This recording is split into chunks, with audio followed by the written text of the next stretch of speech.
Bom, gente, agora a gente vai resolver duas questões de aplicação da equação de Bernoulli, né, no tubo de Venturi e no tubo de Pitot. Tá? O tubo de Venturi e o tubo de Pitot são dois instrumentos de medida de velocidade de escoamento de fluido ou vazão, né, de canalizações, tá bem?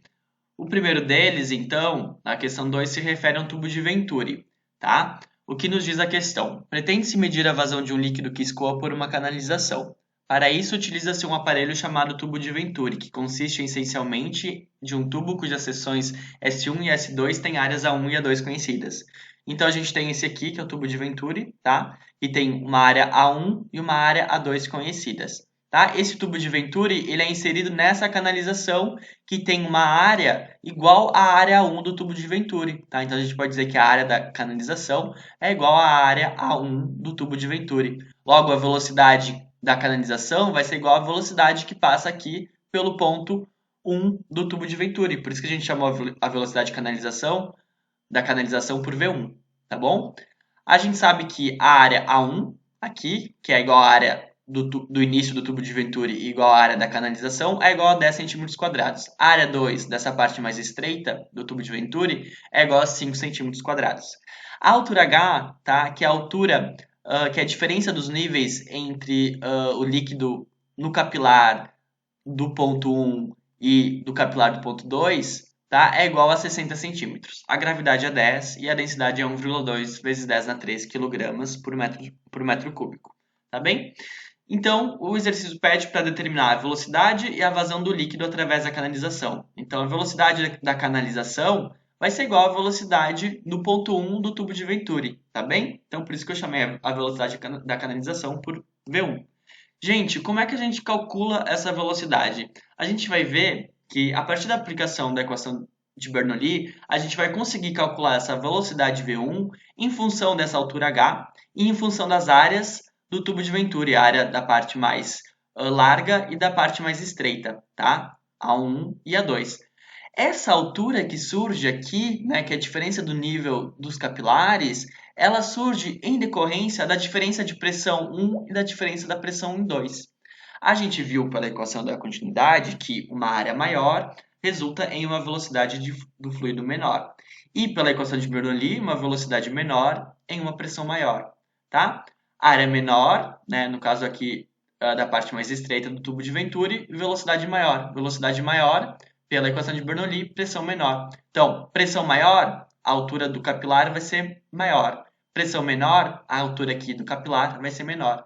Então, esse estreitamento aqui, né, da seção que provoca uma mudança na velocidade do fluido, que por sua vez provoca uma mudança da pressão do fluido, vai originar essa diferença das alturas dos capilares, né, que a gente chamou de H. Então, a partir desse H e das áreas A1 e A2, a gente vai conseguir calcular a velocidade do fluido que passa pela canalização, tá bem? E para isso a gente vai ter que aplicar a equação de Bernoulli, tá bom?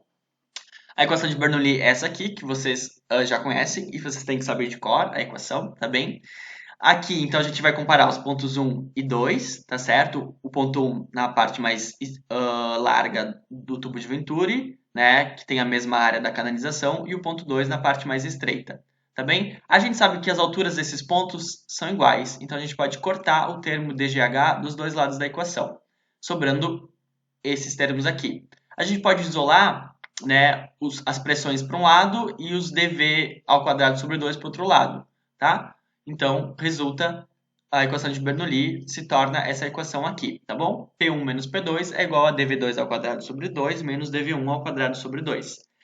A gente pode também relacionar a pressão no ponto 1 e no ponto 2 pelo teorema de Stevens. A diferença de pressão entre 1 e 2 é igual a dgh, tá bem? Então, igualando essa equação aqui, P1 menos P2 igual a dgh, com P1 menos P2 igual a dv2 ao quadrado sobre 2 menos dv1 ao quadrado sobre 2, né, igualando as duas equações, tá? A gente obtém essa equação aqui como resultado. Como a gente tem densidade multiplicando todos os termos dos dois lados da igualdade, a gente pode cortar essa densidade, tá? Sobrando isso daqui, esses termos aqui. o que a gente quer saber, gente? A gente quer saber a velocidade da do fluido na canalização, ou seja, V1. Então a gente vai tentar isolar esse V1, tá bom? Mas primeiro a gente tem que encontrar V2 em função do V1.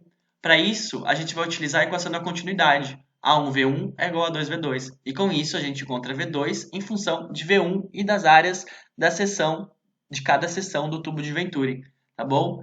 Usando, né, substituindo então esse V2 nessa equação anterior aqui, tá? A gente acaba tendo como resultado essa equação aqui, tá? Então, agora a gente não tem mais V2, a gente tem V1, né, nesse lado da igualdade.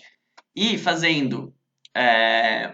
isolando V1, tirando raiz, dividindo, a gente tem como resultado isso daqui, tá bom, gente? Vocês podem ver a resolução completa nos slides da aula. Mas a gente vai ter então que a velocidade do fluido na canalização vai ser igual a raiz de 2G vezes essa altura que surge em decorrência da diferença das pressões, dividido pela área 1 sobre a área 2 ao quadrado menos 1, tá bom? Então, para o exercício que nos pergunta qual é a velocidade do fluido na canalização, é só a gente substituir os valores, tá bom?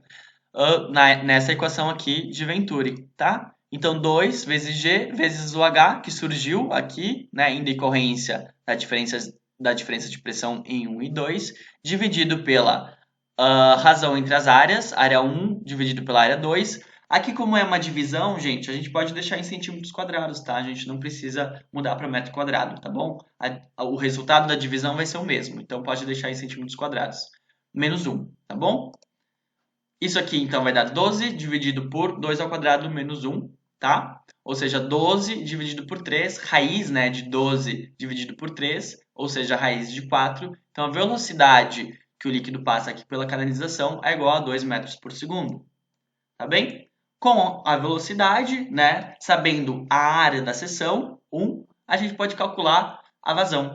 Agora sim, gente, a gente tem que mudar a unidade de medida da área, tá em centímetros quadrados, tá bom? A gente tem que mudar para metro quadrado para colocar aqui na fórmula da vazão. Tá? Então, 1 centímetro quadrado é 10 a menos 4 metros quadrados, então é só multiplicar por 10 a menos 4, que é o que a gente fez aqui e obteve uma área de 10 a menos 3 metros quadrados, tá? Isso, então, a gente substitui aqui na equação da vazão e a gente tem vazão igual a 2 vezes 10 a menos 3. Tá certo? 2 vezes 10 a menos 3 metros cúbicos por segundo é a vazão que passa pela canalização. Tá bem? Então, é para isso que serve o tubo de Venturi, é para a gente calcular a vazão e a velocidade do fluido que passa por uma canalização. E a gente calcula isso, né, com essa altura H que surge em decorrência da diferença de pressão entre 1 e 2, que surge em decorrência do estreitamento da seção, que provoca, né, uma diferença de velocidades. Tá bem?